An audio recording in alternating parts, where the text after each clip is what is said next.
Good morning friends, current affairs की video में आपका स्वागत है।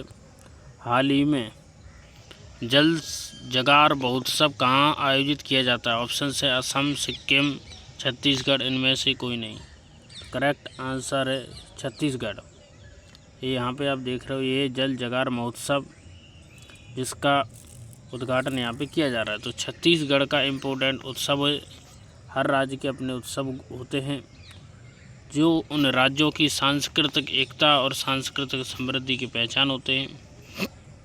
छत्तीसगढ़ की बात की जाए, कैपिटल है रायपुर, चीफ मिनिस्टर हैं विष्णु देव साई, गवर्नर हैं रविंडेका। ये छत्तीसगढ़ है, रायपुर। छत्तीसगढ़ पहले मध्य प्रदेश का ही हिस्सा हुआ करता था।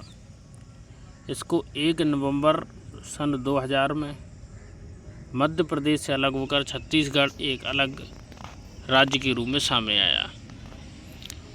17वें दिव्य कला मेले का उद्घाटन रायपुर में किया गया है। विश्व की 10वीं सबसे बड़ी कोयला खदानों में 2 भारतीय खदानें गेवरा और कुसमुंडा शामिल हुई हैं।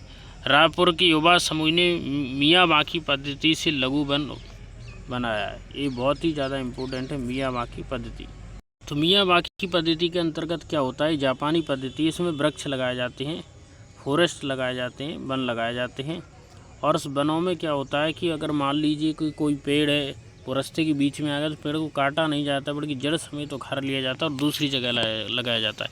इसके अलावा कम पानी में अधिक खेतीबाड़ी भी इस पद्धति के तहत की जाती है। तो ये फॉरेस्ट कंजर्वेशन के लिए, वाटर कंजर्वेशन के लिए एक शानदार पद्धति है जो कि जापानी पद्धति है।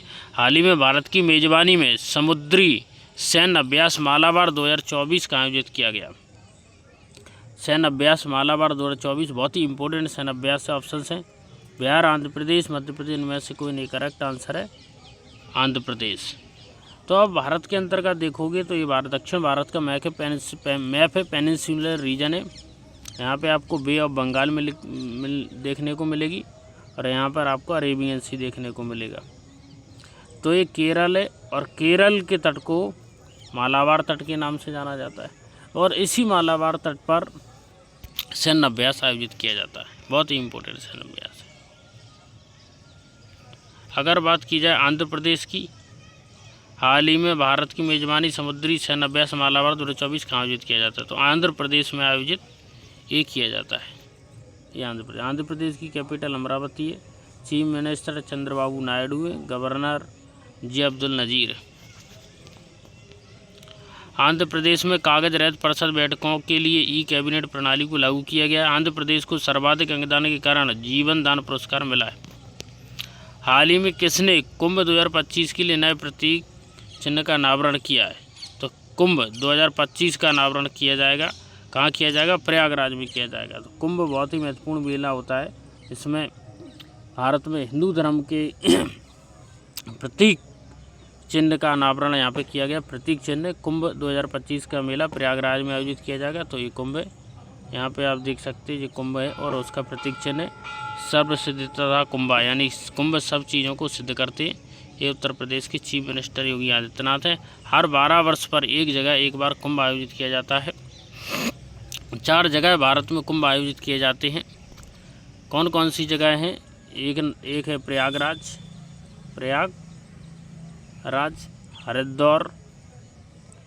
हरिद्वार और महाराष्ट्र में नासिक, और एक जगह है जहाँ पर कुंभ के मेले का आयोजन किया जाता है, वो आपको कमेंट बॉक्स में बतानी है।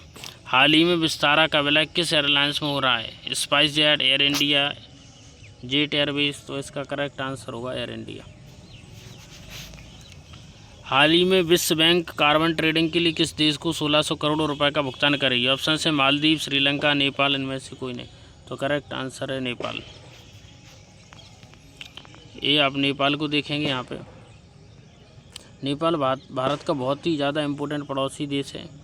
नेपाल की capital Kathmandu, currency Nepali rupees है। Chief prime minister KP Sharma Oli और प्रेसिडेंट रामचंद्र पौडेल है। नेपाल है। नेपाल की अगर बाउंड्रीज की बात की जाए तो नेपाल की जो सीमा साझा करता है नेपाल, वो किन किन देशों से करता है? तो यहाँ पे आप देखोगे कि नेपाल की सीमा लगती है यूपी से, बिहार से, उत्तराखंड से, सिक्किम से और नॉर्थ में इसकी लगती है तिब्बत से सीमा, तो ये नेपाल है और उसके पड़ोसी राज्य। पारंपरिक जीतीय तौर नेपाल में मनाया जाता है। नेपाल में 19 सितंबर को संविधान दिवस मनाया जाता है, नेपाल का संविधान दिवस है। हाल ही में भारतीय अंतर्राष्ट्रीय विज्ञान महोत्सव 2024 का आयोजन कहाँ किया गया, बहुत ही ज़्यादा इम्पोर्टेंट है। अंतर्राष्ट्रीय विज्ञान महोत्सव, इसका आयोजन किया गया गुवाहाटी में। हाल ही में किसने 70वें नेशनल फिल्म अवार्ड अभिनेत्री का पुरस्कार जीता है? 70वें नेशनल फिल्म में सर्वश्रेष्ठ अभिनेत्री यानी सर्वश्रेष्ठ एक्ट्रेस कौन सी है?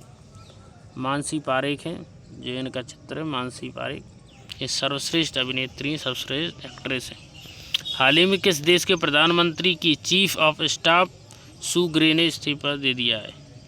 तो ये सू ग्रे हैं, उन्होंने इस्तीफा दे दिया। ब्रिटेन प्रधानमंत्री के चीफ ऑफ स्टाफ से, यानी प्रधानमंत्री का सब कुछ कारोबार ये देखती थी। ब्रिटेन एक इम्पोर्टेंट देश है, इसने दुनिया पर राज किया है। ब्रिटेन के संबंध में कहा जाता है कि इसका कभी सूर्योदय नहीं होता है, सूर्य अस्त नहीं होता, लेकिन अब इसकी हालत इतनी बुरी हो गई है कि ये भारत से भी पीछे रह चुका है, चाहे वो इकोनॉमिकली हो या मिलिट्री हो। एक जिसने भारत को गुलाम बनाया था, आज वो भारत के पीछे, और भारतीय मूल का प्राइम मिनिस्टर भी वहाँ पर रह चुका है, ऋषि सुनक। तो इंग्लैंड अलग चीज़ है और यूनाइटेड किंगडम अलग है। जब हम यूनाइटेड किंगडम की बात करते हैं तो यूनाइटेड किंगडम के अंतर्गत 4 देशों को शामिल किया जाता है, वन बाई वन समझेंगे। ये 4 देशों के नाम, एक इंग्लैंड, स्कॉटलैंड, वेल्स और नदर्न आइलैंड। मैप में समझेंगे इनकी लोकेशन की कौन सी चीज़ कहाँ पे है। ये आपको इंग्लैंड दिख रहा है, इसके बगल में आपको वेस्ट में वेल्स मिल जाएगा, नॉर्थ में स्कॉटलैंड मिल जाएगा, और फार वेस्ट में दूर जाके पश्चिम में आपको नदर्न आयरलैंड मिल जाएगा। इन 4 देशों को जब मिला देते तब बनता है यूनाइटेड किंगडम। अगर यूनाइटेड किंगडम की कैपिटल की बात करें, लंदन है, करेंसी पाउंड स्टर्लिंग है, प्राइम मिनिस्टर कीर स्टारमर, इसके पहले ऋषि सुनक भारतीय मूल के प्राइम मिनिस्टर हुआ करते थे। विश्व नेताओं का शिखर सम्मेलन 2024 लंदन में आयोजित हुआ है। यूके की पहली महिला वित्त मंत्री राचेल रीव्स हैं। 2023 में दुनिया का सबसे भीड़ भाड़ वाला शहर लंदन रहा, यानी दुनिया में सबसे भीड़ भाड़ वाली शहर की बात करें तो कौन सा है? लंदन। हाल ही में किसे नेपाल का नया मुख्य न्यायाधीश नियुक्त किया गया है? तो इसका करेक्ट आंसर होगा प्रकाश मान सिंह। चूँकि आप देखोगे कि नेपाली नाम है जो भारतीय नामों से मिलते हैं, क्योंकि भारत और नेपाल की मिली जुली संस्कृति है, रोटी बेटी का संबंध है। आपको पता है कि माता सीता नेपाल से ही बिलोंग करती थी और भगवान राम भारत के थे, उत्तर प्रदेश से बिलोंग करते थे। तो भारत और नेपाल के बीच रोटी और बेटी का संबंध है। हाल ही में किस देश के राष्ट्रपति भारत की आधिकारिक यात्रा पर आए हैं? ऑप्शन से भूटान, मालदीव, श्रीलंका, इनमें से कोई नहीं। तो करेक्ट आंसर होगा मालदीव। मालदीव के प्रेसिडेंट आपको जो दिख रहा है मुजू, इन्होंने बहुत जहर उगलाया भारत के विरोध में, लेकिन फिर भी यहाँ पे देख रहे हो कि नौसेना प्रमुख इनका स्वागत कर रहे हैं। तो आप यहाँ पे देखोगे कि इन्होंने भारत के विरुद्ध कितना जहर उगला, फिर भी भारत ने पर्याप्त सम्मान दे रहा है। अगर कैपिटल की बात की जाए, मालदीव की कैपिटल तो माले है, करेंसी मालदीव की रुपया है, प्रेसिडेंट मोहम्मद मुज्जू, जिनकी फ़ोटो हमने आपको अभी दिखाई थी। ये मालदीव है। मालदीव जो कि भारत के साउथ में है और एक सागर के साथ उसकी सीमा लगती है, तो सागर का पड़ोसी देश है। यहाँ पे आप देखोगे ये अंडमान सी है, अंडमान सी जो कि बे ऑफ बंगाल के अंतर्गत आता है, और इधर आप देखोगे पैसिफिक ओशन है। तो मालदीव भारत के साथ व्यापार दृष्टि से मालदीव में मुख्य रूप से आप देखोगे कि पर्यटन उद्योग बड़े पैमाने पर मिलेगा। तो भारत से जाने वाले पर्यटनों पर रोक लगा दी थी, इससे घुटनों पर आ गया। लेकिन अब कल ही भारत के प्राइम मिनिस्टर ने या भारत ने $400 मिलियन की मालदीव को मदद की है, क्योंकि मालदीव बहुत ही ज़्यादा कर्जे में डूबा हुआ है। यहाँ पे आपको ये समझना पड़ेगा कि छोटे देश हैं, इनकी इकोनॉमी इतनी स्ट्रांग नहीं है, टूरिज्म पर बेस इकोनॉमी है, फिशिंग पे बेस इकोनॉमी है। भारत से सबसे ज़्यादा टूरिस्ट मालदीव को जाते थे, लेकिन भारत की जब उन्होंने आलोचना की, भारत के विरुद्ध षड्यंत्र रचा, तो भारत ने उनका टूरिज्म रोक दिया। इससे ऐसी स्थिति में उनकी इकोनॉमी गिर गई। आज वो भारत में ही आए और भारत से ही मदद मांग रहे हैं। तो भारत एक बड़ा दिल दिखाता और उन्होंने मदद की, वो भी $400 बिलियन। हाल ही में कहाँ सशस्त्र सैन्य प्रदर्शनी आयोजित की गई? ऑप्शन से छत्तीसगढ़, राजस्थान, मध्य प्रदेश। सही आंसर है छत्तीसगढ़। हाल ही में किसने महिला एशियाई चैंपियनशिप हॉकी ट्रॉफी 2024 के लोगो और शुभंकर का अनावरण किया है? ऑप्शन से पीयूष गोयल, नीतीश कुमार, राजनाथ सिंह। करेक्ट आंसर है नीतीश कुमार। ये चीफ मिनिस्टर ऑफ बिहार है नीतीश कुमार। सरकार पार्टी किसी की भी हो लेकिन चीफ मिनिस्टर यही बनते हैं। इन्हें राजनीति के जादूगर के रूप में भी जाना जाता है। हाल ही में किसने 2024 के जैव विविधता के लिए मिडोरी पुरस्कार जीता है? इम्पोर्टेंट पुरस्कार होता है मिडोरी पुरस्कार।